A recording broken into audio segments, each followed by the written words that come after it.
¿Cuál es su mirada sobre esto que ocurrió hoy, la Corte Suprema, pidiéndole que tiene 15 días el gobierno de Formosa para abrir y regularizar estas 8.000 personas? Y creo que hay incluso pedidos de 13.000 personas para ingresar.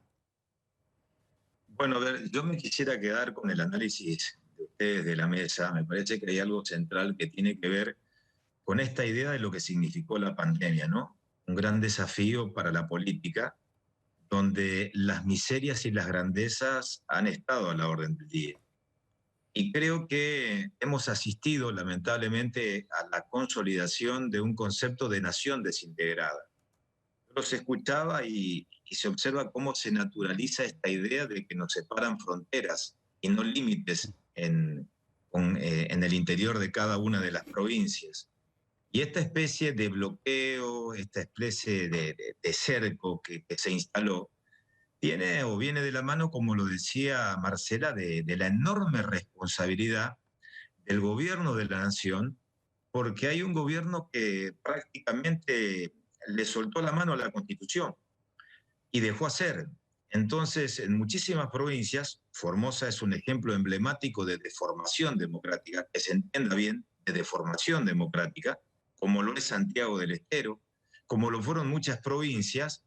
Bueno, este tipo de miserias, con miserias políticas, con la idea de preservar el valor vida, fue el denominador común.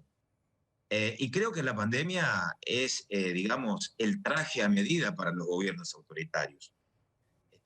No hay mejor herramienta para imponer justamente temores o restricciones a la libertad que la irrupción de la pandemia. Entonces llega hasta el absurdo, donde, a ver, hemos asistido a la Corte, en este caso muchísimo, la Corte resolvió el habeas corpus que lo ha interpuesto un abogado, Carlos Lee, por apelación de la Cámara Federal, donde yo quiero poner en valor primero la valentía de muchos jóvenes que se movilizaron en Formosa, mostrando de que, bueno, algo está despertando, de que este Estado que valora, o este gobierno que lo valora el presidente de un gobernador infran, como que tiene el control de todo, el control de la vida, el control de la libertad, el control de los medios, esta idea de controlar todo. Bueno, hay un valor supremo que es el de la libertad. Ahora, tenemos que transitar hasta la Corte Suprema, que es el último bastión o el último refugio para defender un principio liminar de la propia Constitución. Entonces, ¿por qué ocurren estas cosas? Ocurren porque hay una lealtad política malentendida. La lealtad política malentendida de una ministra de la Nación de la Seguridad que acompañó a Infran en una conferencia de prensa para poner en valor la expulsión de miles de comprovincianos que no podían ingresar a su casa. A ver de lo que estamos hablando, ¿eh? Cuando la Cancillería exhibió con éxito el resultado de la pandemia de todos los que se extraditaron y pudieron regresar a la Argentina, a su país, por aire o por tierra, acá hay hoy por hoy más de 8.200 formoseños que no pueden regresar a su casa Pero por lo el que no hay, capricho. perdón, senador, lo que no hay es una medida sanitaria de ir a examinarlos, a hisoparlos, a evaluarlos, a ver cuál es el plan, si tienen que estar aislados, quiénes van entrando. Se ve ahí una situación que está estancada, con gente con serios padecimientos ahí de infraestructura, que uno los ve en Casilla de Chapa, en carpas. Eso es lo grave. No solamente no pueden entrar, y parecía que no hubo un plan hasta acá de poder empezar a hacer que sí puedan entrar. No hay una Hay medida un sanitaria programa, de evaluación de todos los que están ahí esperando. hay un programa que fue exitoso de arranque, pero que fracasó en el tiempo. A ver, no se puede sostener un programa de ingreso ordenado y administrado que excluya a más del 70% de los que fueron registrados, o el 50 o 60%. Si hay 13.300 inscritos y hay 8.200 hoy afuera, tenés un enorme problema. Tuviste una administración pésima del ingreso. ¿Pero por qué ocurre esto? Porque en cualquier provincia civilizada, ¿cómo es el ingreso? PCR negativo, y cumplo el aislamiento de los 14 días en el domicilio particular que yo decido. La Permítame, provincia estableció senador, otro sistema. hoy mismo se conoció que para las vacaciones hay, creo que son 9 o 10 provincias que no 9 van a pedir, provincias. o 10 provincias no van a pedir PCR. Entendemos como que La costa Argentina... tampoco. Bueno, por eso hay diferentes velocidades y tomas de decisiones como si fueran países diferentes. Mientras uno de Buenos Aires va a poder ir a veranear a la costa o a alguna otra provincia o a la inversa, en otras provincias sigue un statu quo como si estuviéramos hace 7 meses. Bueno, pero a ver, yo repito, ¿dónde está la responsabilidad central? ¿Por qué yo digo que la responsabilidad central está en el gobierno nacional? Porque la libertad de transitar libremente en el territorio y de transitar en territorios interprovinciales lo garantiza el gobierno de la nación. Y el gobierno de la nación dejó hacer, como el abuso que ocurre en Santiago con esta nena, con los miles de formoseños que no pueden ingresar, estando en condiciones de hacerlo. Entonces, si vos tenés un gobierno que realmente se desentendió de su obligación principal de cuidar, porque hay 3 pilares centrales que el gobierno central no los administró en la pandemia. A ver, la herramienta fue un fracaso, la cuarentena ininterrumpida. Libertad, salud y economía son 3 pilares que nunca encontraron un equilibrio.